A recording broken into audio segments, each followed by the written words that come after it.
Robbie Neilson is back home in Glasgow's leafy West End after 18 months as Tampa Bay Rowies boss in St Petersburg, Florida.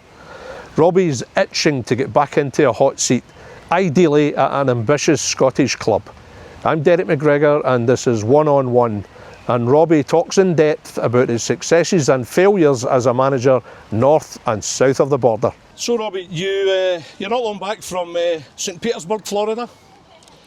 Apart from the money, the lifestyle and the climate, why did you go to Tampa Bay Rowies? Just for a change, to be honest with you, Derek. You know, I'd obviously been in Scotland and England for all my career, really. Played in Europe and always tried to get something a wee bit different, so it was a great opportunity. You know, go there, experience a different culture, different style of football, different lifestyle, and it was a great experience. Obviously, cut short a wee bit, I was only there 18 months, but all in all, you know, something I really valued, and hopefully make me a kind of better coach. One of the great club names in American football, of course, stateside. I mean, the old NASL, Tampa Bay Rowies, Rodney Marsh, magnificent.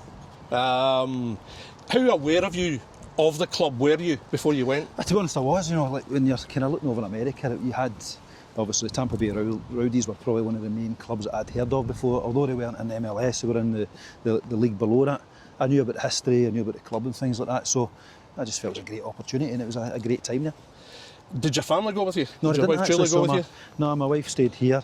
Kids stayed here. I got two at high school and one at university. So we just felt, you know what football management's like. It's very erratic. So to make that big move would have been difficult for them. So they stayed here. So it's good to get back and see them again. How often did you get home in that 18 months? In that 18 months, I got home once actually, just over the course of kind of Christmas time. Season over there runs like March to November, so I got November to about the end of February, I think, or start of February, and then went back again. So only once. So that was difficult, but my wife came back forward quite a bit, which was great. USL Championship side, how would you describe the standard at that level? What would you compare it with? I would say it's difficult because it's such a big league and because it's so vast, the country. You have some teams that would be, you know, decent Scottish Premiership teams, and then you have teams that would probably be kind of maybe a League One standard, but it's also like the facilities-wise varies quite a lot. You know, you just have to buy a franchise, and once you've bought a franchise, you can basically start a team anywhere you want. You can start it, you know, in a high school pitch. You can start it in a 20,000 stadium. So they to really progress this league, you need to kind of have minimum standards, in my opinion. But it was quite varying of the standards. I jested at the start there about your real reasons for going, but was a big motivation to make yourself more rounded as a manager by taking yourself out of British football? Yeah, part of it was, to be honest with you. You know what I mean, just to try and experience something a little bit different. And I think that obviously I'd played and managed in Scotland, played and managed in England as well, and I always enjoyed like the European games and getting away, and whether it's with the national team, whether it's with, you know, taking the team managing in Europe or playing in Europe, seeing these different cultures, you know, and you go there and it's totally different. You know, when you play with the West Coast teams, generally it's quite a European style. You go to the West Coast teams, they're more kind of South American, and even the dynamic of the changing room. You know, we had a lot of Hispanic players, so you had to deal with that side of things. Obviously, speaking Spanish, we had some Canadians, Americans, Europeans, we had some Africans as well. So having the whole dynamic was something that I wanted to try a little bit different. Did you settle right away? I mean, what were the particular difficulties, or were there any? You know, like anything, you're going to first a different climate. You know, the temperature there was ridiculous, you know, during the summer periods. You know, we play right through, we play at 7:30 at night and you're talking 100 degrees. We went to Phoenix one night, 7:30 at night, it was 107 temperature on the pitch. So you have to deal with that, you have to deal with altitude as well. You go and play in Colorado, you're 6,500 feet up. So that side it was different, you know, but adaptation for me was more probably missing the family was quite a big thing.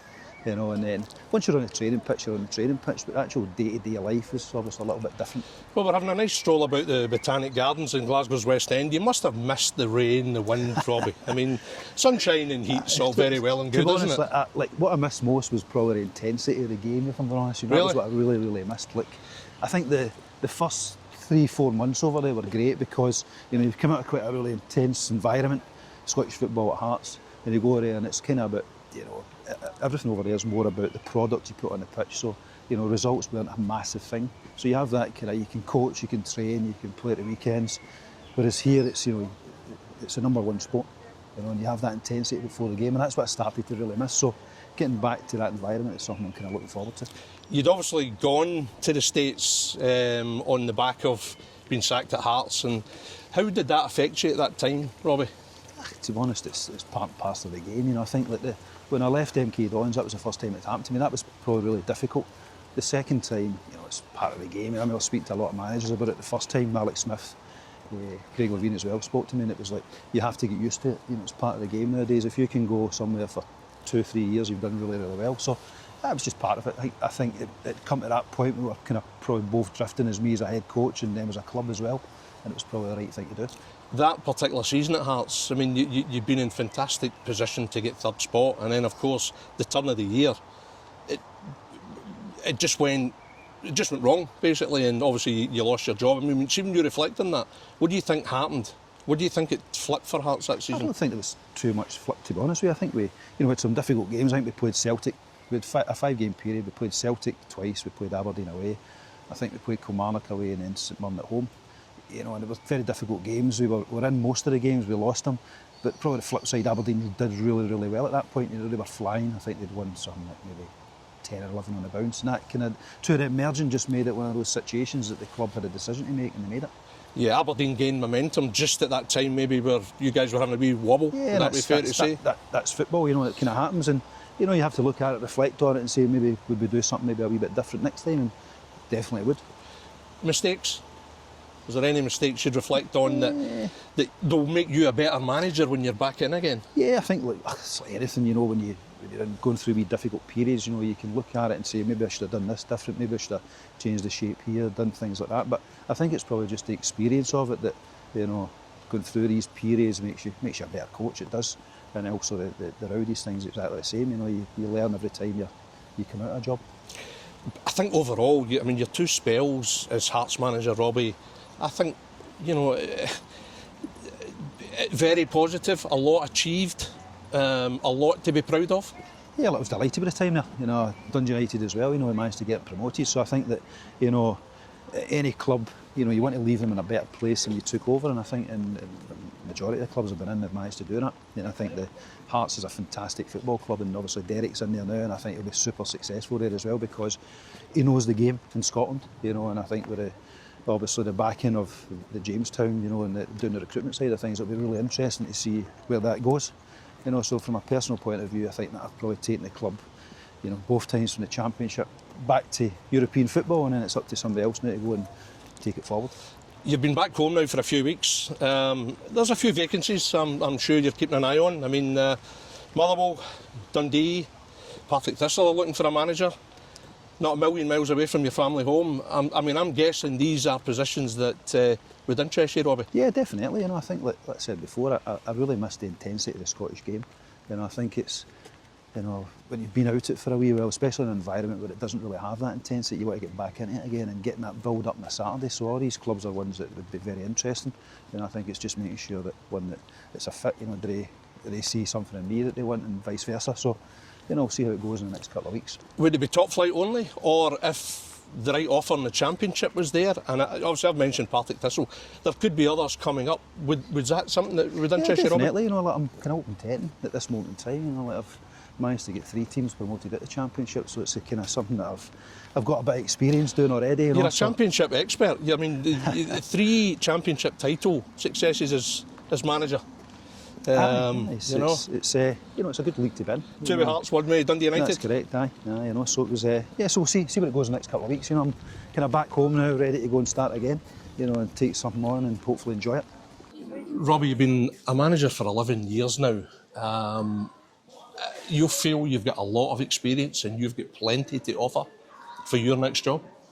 Yeah, I do. I think, it's depending on what the club needs, really. I've done kind of most things now, obviously promotions, cup finals, European football. So, for me it's about, find the right club that I think's got something that's going to, one, take the club forward, but also take me forward. I think like a lot of the clubs nowadays, especially in Scotland, we're looking more towards the youth development and getting younger players through, but I think with that you still need to build a team that can bring the young players through.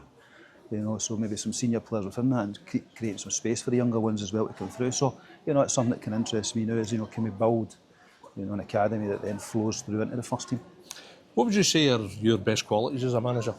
Probably just calmness and composure. Obviously the tactical side of things is something I've always enjoyed, and having played the game for a long time, I feel I have that. But I think the composure nowadays and how you deal with the players is super important. I think years gone by, it was very much, there was an aggressive side of things towards, the players to get things out. In my opinion, that doesn't work anymore. It's about trying to kind of help the players and guide them through, and it's something I feel that I'm quite good at.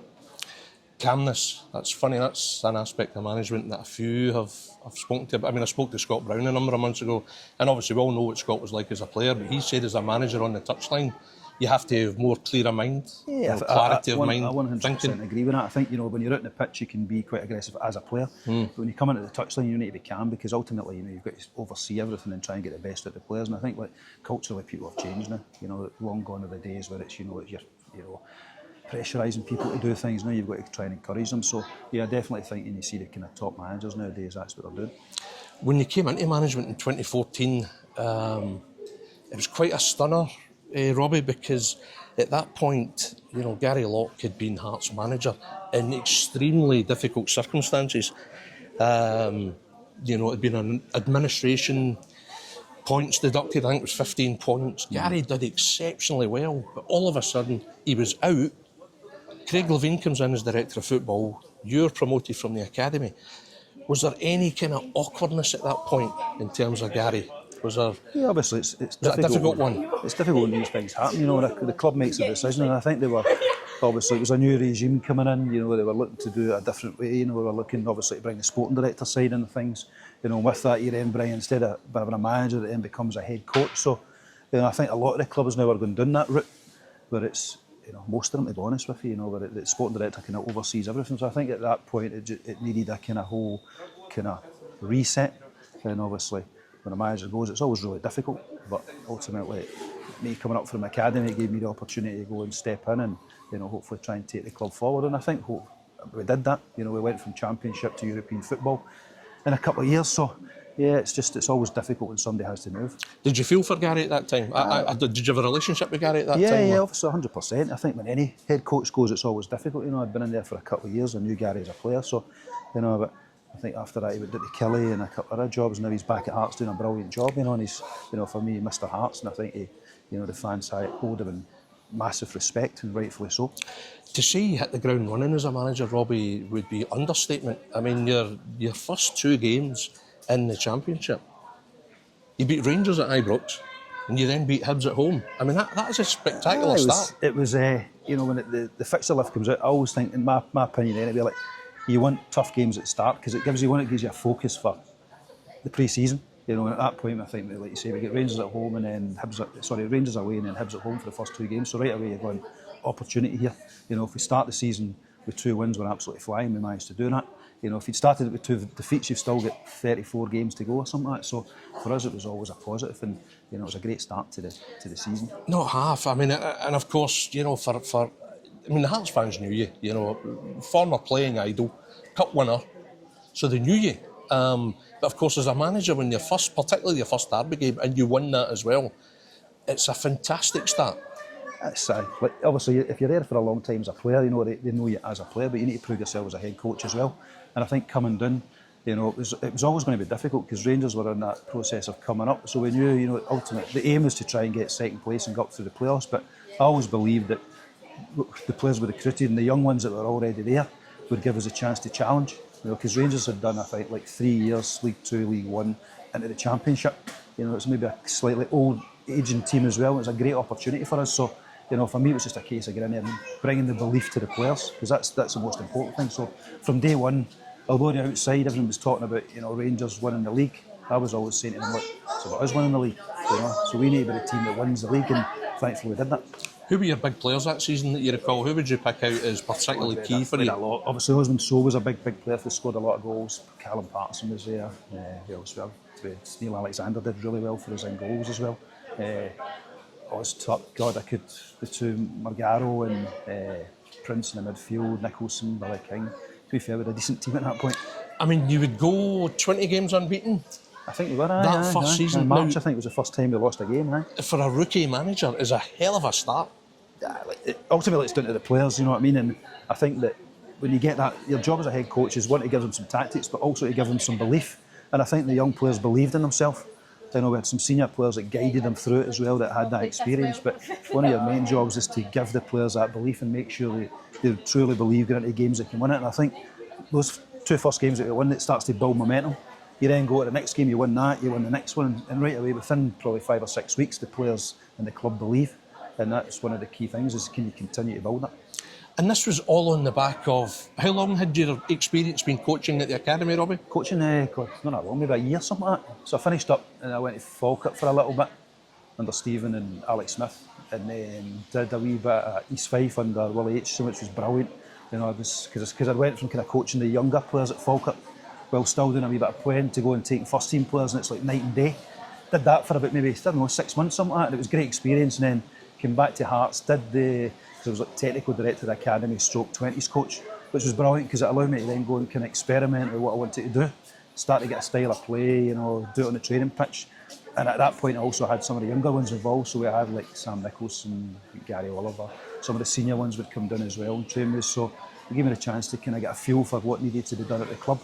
But you were only kind of mid-30s when you became Hearts manager?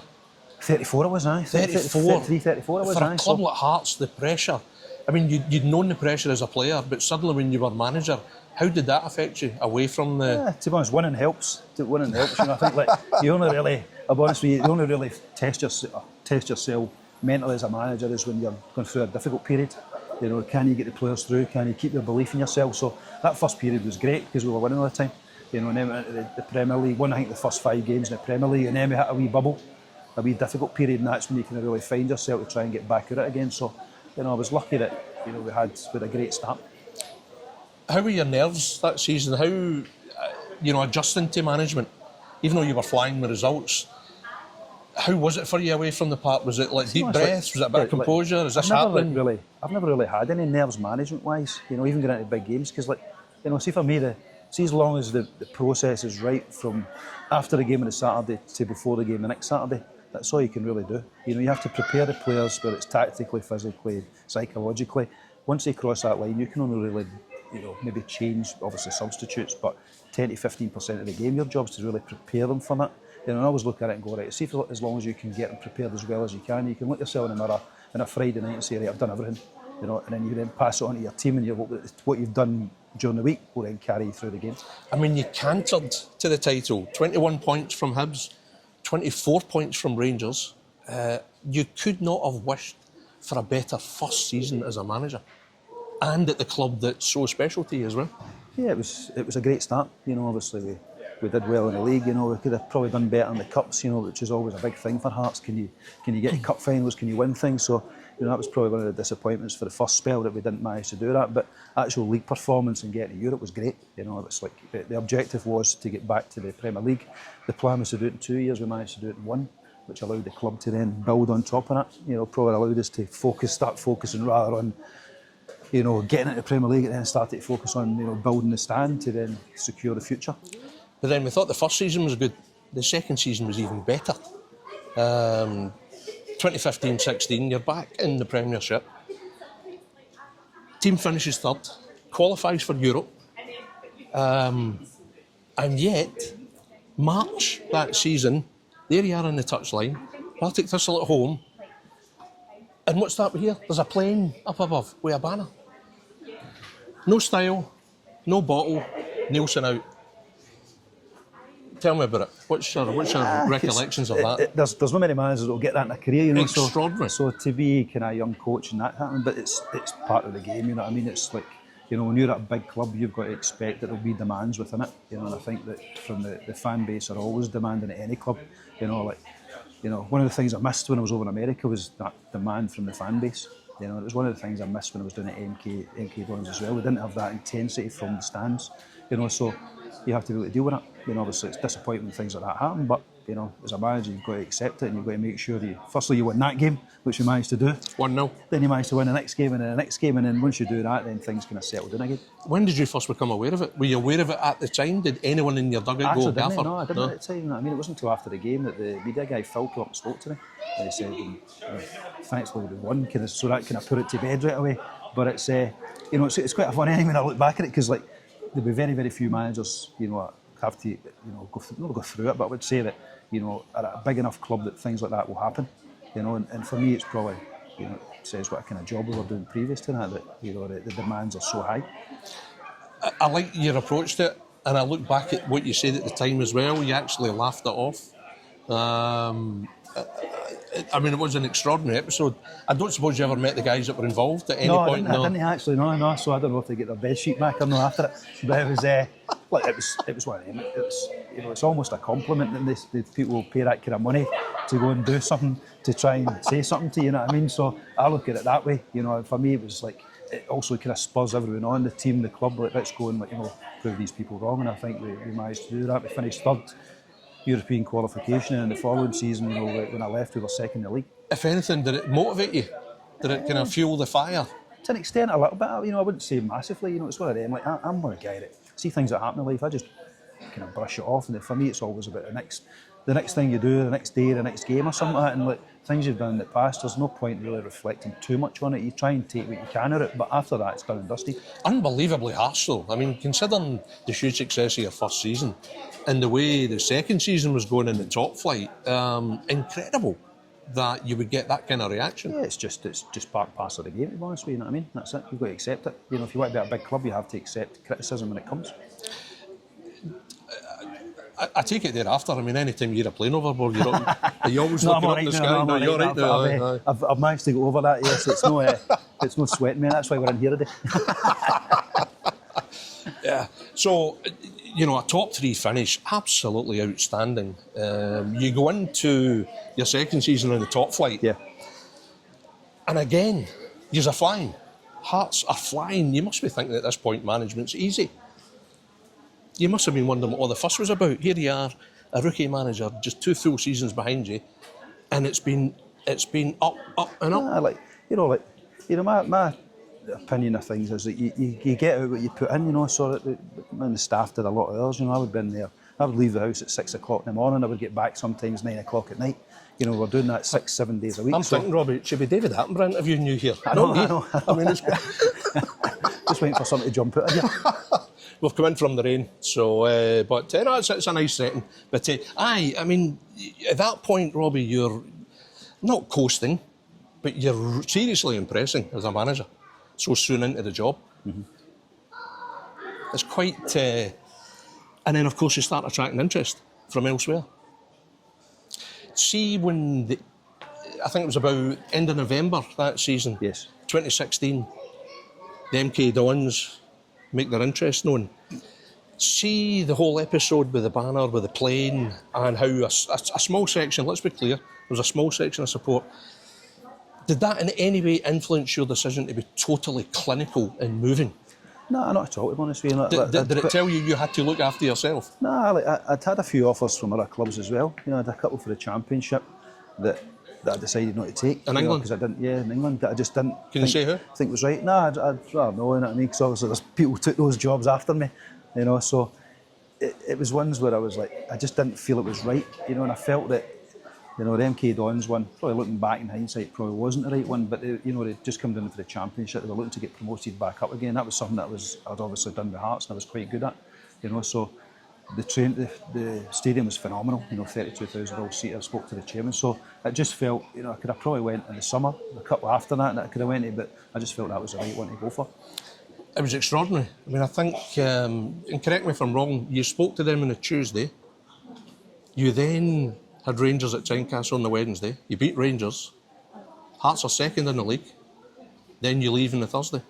Incredible 3 days. That's kind of what happens in football. These things are like whirlwinds. And sometimes you can get caught up in it. My wife was the same. I came back on it was a Tuesday night, and I was like, look, this is what's going to happen. And all of a sudden the family's moving again. So it's very difficult. But it's just the nature of the beast in football. Somebody moves, some other guy comes in. It's the same at every club. So, probably looking back, and it was the right decision. I don't know. Maybe not. Maybe it was. Maybe it wasn't. You can never really tell in life. What was the driver? Because on the face of it, you're going from a massive club in Scotland, in our top flight, to going to League One in England. I think that the driver for me was that they looked a step down. But the ambition of the club, the ambition of the chairman at that point when I spoke to him was that they wanted to get promoted into the Championship, and the stadium was 32,000. It was top level. They had plans for a training ground. They'd been in the Championship the season before, and the hope was that they were going to get into the Championship, reinvest again, and then try and make a push for the Premiership. So, I felt it was my chance to go to a club that was maybe going to be able to do that. Hindsight, it never happened, but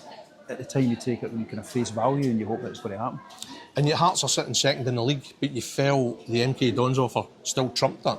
Yeah, like wasn't it? Like financially, ended up it was probably less money than I was on at Hearts, but I just felt it was the opportunity to go and take that next step. So for me, it was always about looking about where can the next place be. To go to there and try and build that club as well was important. So you went into that Rangers game knowing you were away. Yes, I did that. So it was. To be honest, it was quite an emotional night for me. I remember after the game, we're in the dressing rooms with Craig. And you're always shedding a tear because you've made such a big decision. And such a a club that was really close to my heart and always will be. And people that supported me at that point as well, with Craig and Anne and the board and stuff like that. But I'd made a decision, and once you made that decision, you've got to stick by that decision. So it was a really tough night. And thankfully, we managed to win the game at second place. And when I look back on it, I took over the club when they were been relegated or demoted into the Championship, and managed to leave them when they were in second position, in the Premier League in Scotland with a chance of Europe. So had you told the club hierarchy before the Rangers game that you were definitely leaving? I spoke to them before it, so they kind of knew it was happening. Was there a conversation about you still taking the team though? Yes, they were fine. They were fine about it. So obviously they knew when I went down to MK and spoke to them, the deal get done. So I think, I don't know the ins and outs, but I think that was on the Tuesday. Obviously we spoke to the clubs, everything gets sorted out, and then the club were happy for me to take the game on a Wednesday. Because they knew, obviously been at Hearts for such a long time. I wanted to win the game, I wanted to get into second position, and we managed to do that. I was going to ask, was it important for you to take that game? Were you very motivated to make sure you left with the best possible result? Yeah, it was an opportunity to, the first game was against Rangers, we won it. The last game was against Rangers and we won it. That one was the Championship, this one was to go into second place in the Premier League, so it was a massive game for me to take it. Managed to get the team motivated and win the game, and then to be able to leave at that point was great. How were you with the players in the dressing room at full time? Yeah, obviously it was emotional because a lot of these guys, I'd had them in the youth setup at Hearts, giving them an opportunity to play. A lot of other guys I'd brought in from abroad, so we had a super tight relationship with them all. And it's always difficult when you leave any club, whether you're leaving it, at a high level or whether you're leaving, from the sack, whatever it is. It's always difficult to leave because you've got relationships with players, and I would think that all those guys, if I meet them in 10, 15, 20 years time, we'll have a good sitting and a good chat and a good laugh about things because we have a brilliant relationship. And do you? I do, I bump into him now and again. I met Arnold Dume over in Belgium last week. That was my second spell with Arnold, but you bump into people all the time. Sosman So spoke to him a couple of years ago. See different guys, or Sammy Nick, guys like that. You see them everywhere, So I think that's one of the blessings of being a head coach is that you can form these relationships with these guys, and you can actually help their career progress as well. And there's nothing better for me. Yes, you want to win football matches, but you want to see guys getting opportunities. You want to see young players developing and going into a career, and having families and making a living out of the game. Why didn't it work out for you in England, do you think? It was difficult. I'll be honest with you, I didn't really know the circumstances with MK Dons, and the fan base wise. So although we had a fantastic stadium, we were only pulling in 6,000-7,000 fans, and the previous season we made the Championship, a lot of loan players that had come in, they'd obviously all left, the Dele Alli, and there wasn't really that kind of investment that they needed to try and challenge for the League One title ultimately. When you're down there, in my opinion, especially League One and the Championship to an extent, because you play so many games, it's mostly about your budget and the playing squad, because you play Saturday, Tuesday, so it's very, very difficult to coach within that. So you're really, a lot of the success comes down to recruitment, and we just didn't really have the budget to do that there. Was there a period into the job when you started having doubts? Probably about 2 weeks, to be honest with you. Really? Nah, it was more again, when I touched on it earlier on, I love the intensity of the game. I love, build up to a game on a Friday, where it's media work, when you turn up at a stadium, you can just feel that intensity, when there's that pressure, you've got to win this game, you've got to, for the players' wise, you've got to win that tackle, make that pass, and we didn't have that down at MK. We didn't have that fan base that were going to push them, because it was obviously because it's quite a young club, it's a very young fan base, so there wasn't that intensity. In my opinion, you thrive on it. You love that real edge, getting really keyed up. You loved it as a player. I love it. I think that's football, in my opinion. Football, in my opinion, is about emotion and intensity, and it's about when you. At the start of the week on a Monday, you're we're playing one of the Old Firm on Saturday. We've got to be on it every minute of the build up of this game. When you get to the game, you can feel it. When you're in the game, you can feel it. And I think you need that. And also as a manager, you're we spoke about earlier, that calmness. Your job as a manager in these big moments is to take the pressure off the players. I felt a lot of the time when I was at MK and also in America, you had to put the pressure on the players, and that's a total different style of management. And that's one that I'm not really that keen on, is like, you try to put an internal pressure on the players. I prefer the external pressure, and your job's to try and help them through it. So you were 2 years MK Dons? Was it about 2 years? So you've been honest enough to say that after a couple of weeks the doubts had started to come. That's a long period of time, Robbie, and it makes me wonder do you think the MK Dons really saw the best of you as a manager?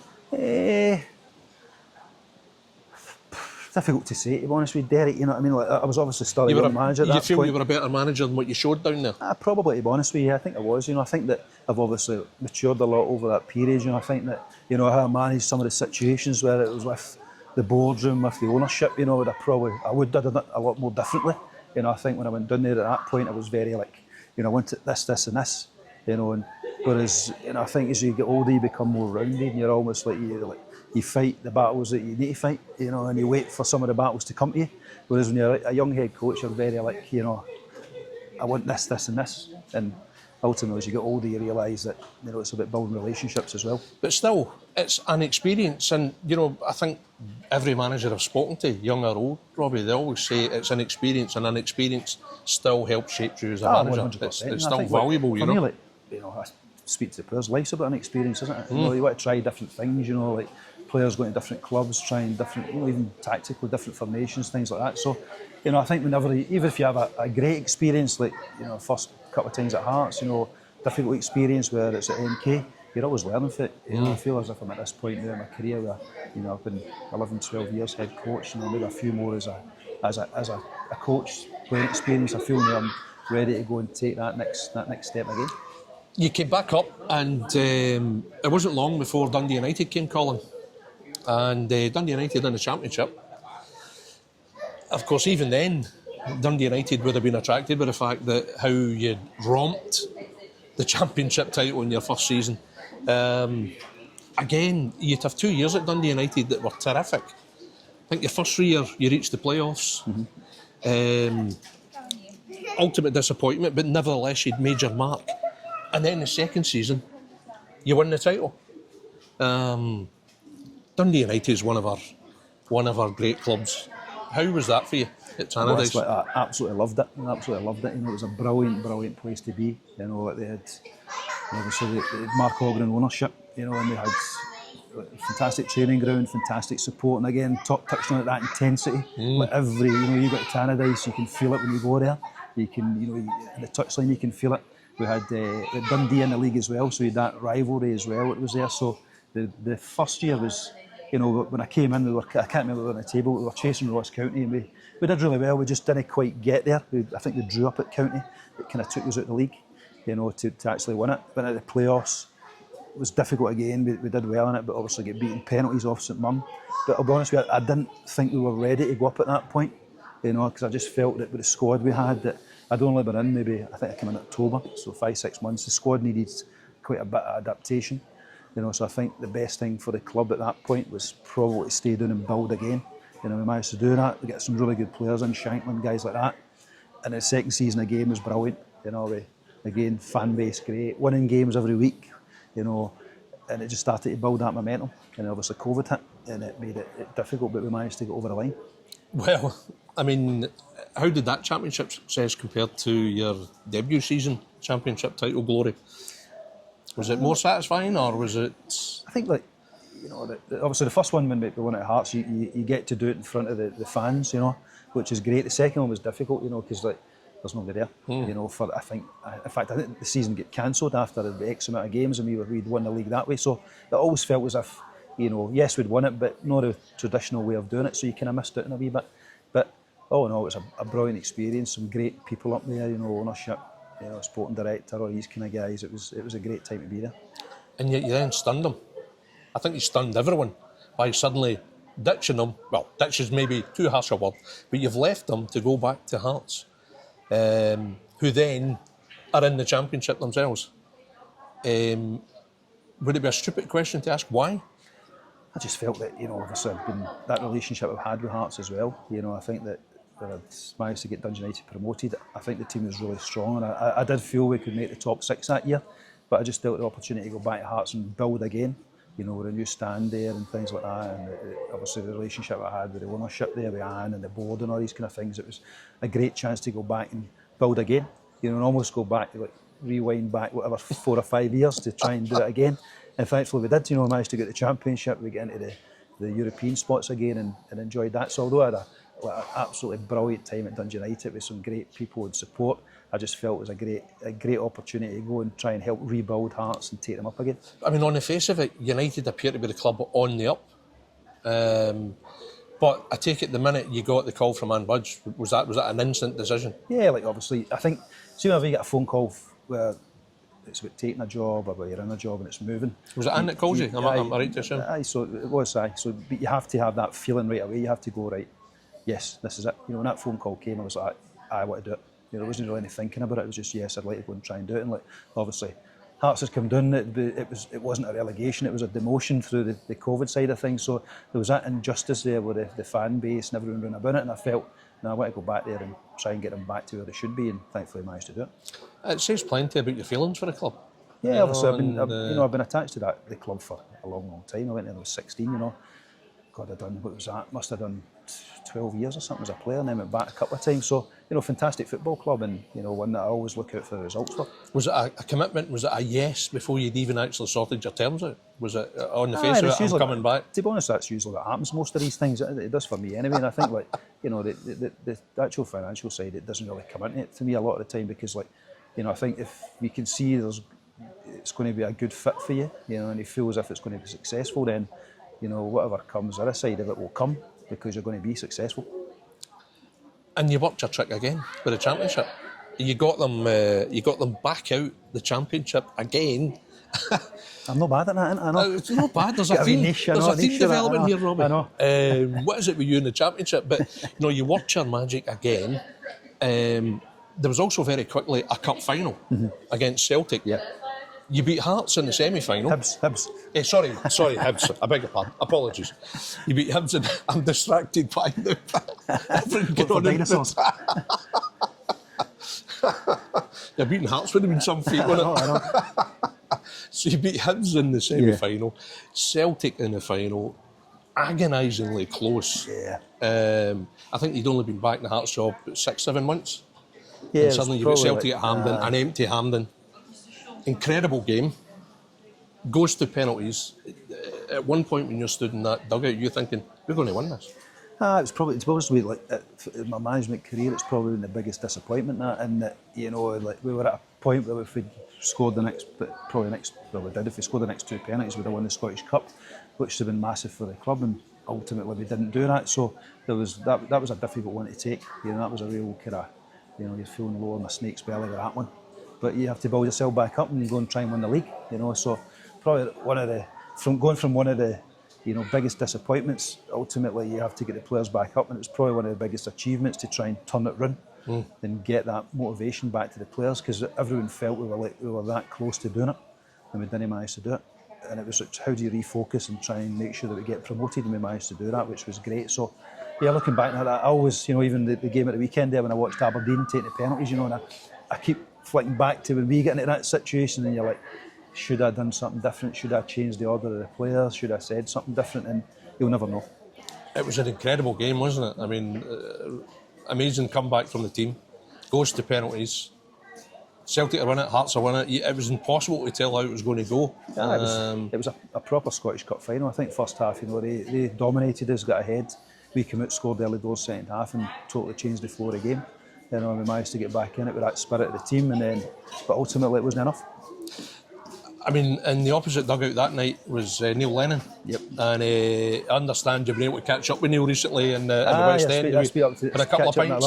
Catch up with Neil quite a bit. He stays just around the corner, so it's always, we never talk about that, but never talk about that. I always kind of avoid that. Does he not want to talk about it, no? He probably does, but I just make sure I avoid it. But no, it's nice to see him doing well at Dunfermline as well. Yeah. It was great, you know, and then obviously there's loads of managers that I have good relationships with, and it's always great catching up with them. Being in the West End, is there a lot of football folk you'll see on a regular basis? Now and again, to be honest with you, I kind of bump into. Maybe Ian McCall we see now and again as well, and obviously you'll see the odd guy cutting about and stuff like that. But You know, I've been getting out and about to games. I was over in Belgium recently as well, taking in some games. I've like trying to go over to Scandinavia and just making contacts and seeing different people. Just off your own back, just your own Just initiative? off myself, aye. Just like I did a week in Belgium. I'm going to do probably a week to 10 days over in Scandinavia as well. You know, just watching different teams train. You know, speaking to people, watching games and stuff like that. It's great. You know, I just like watching games. I mean, it's only been a number of weeks since you left Tampa, but you're already getting that kind of I think that for me, this is restlessness. This is the time you want to get in. You know what I mean? Because there's obviously windows to come in as a head coach. The most important one is at the start of pre-season, because it gives you a chance to recruit. It gives you a chance to do the pre-season. After that, you're probably looking at September, October. And when you get into September, October, 99 times out of 100, you're taking over a team that's, you know, probably struggling, you know, whether that's in the league or form-wise, whatever. And then you're almost firefighting for a wee bit. You know what I mean? So I'd prefer to try and get back into management as soon as I can, to be honest, because I feel as if I'm ready to get in there. I would have thought, looking at your CV, Robbie, that for the clubs that are looking for a manager at the minute, that's a very attractive proposition. The pedigree is there, and you'll feel you're hungry, so. You know, hungrier as ever. Yeah, like I'm hungry to come back and feel that intensity again, winning games. You know, try to get teams into, you know, into European football, whatever it is, you know, whatever the club needs, and I just feel that it's time to come back. So yeah, I'm ready to go. Robbie, what would turn out to be your last full season as Hearts manager was certainly dramatic enough as well. A certain Ange Postecoglou comes to Tynecastle with Celtic, not long appointed. His first league game as Celtic manager, and you took care of Celtic. That was a huge one. Yeah, it was massive, to be honest with you. I think, if I remember correctly, I think it was one of the first games back after COVID, as in like the fan base there. So I think we had 5,000 fans there, and to go, whatever it was, we went about a year without any fans at the games. To have that was fantastic, and then obviously to beat Celtic in the first game, again, it gives you that momentum to kick on for the rest of the season. So that was a huge night for us, not just from a fan base point of view getting them back, but also from like the player perspective to get that belief again. It was also the night that Scottish football was introduced to Hugo Furuhashi, who came off the bench. It's such a huge victory. Albeit obviously Postecoglou was still trying to find his feet, yeah, I think, but it's Celtic.